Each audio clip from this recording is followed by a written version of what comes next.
completa hoje, é a mulher que Deus preparou para mim.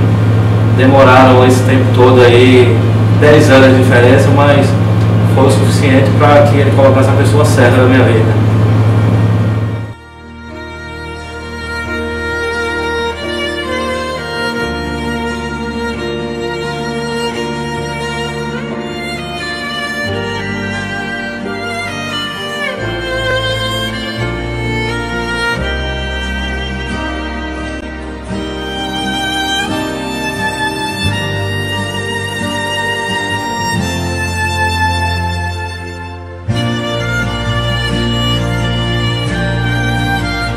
É difícil falar nesse momento, né?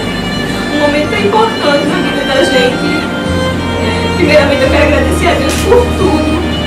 Deus sabe o quanto a gente se ama, quanto foi difícil ter chegado até aqui.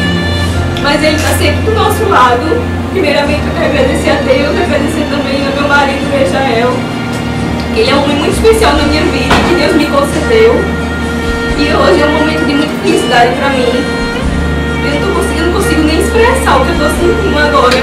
Só sei que eu estou muito feliz, Israel. Quero dizer que você é um homem muito especial para mim, que eu amo muito você e que Deus abençoe sempre nosso relacionamento, porque Deus vai ser sempre a base do nosso relacionamento. Eu te amo, beijo.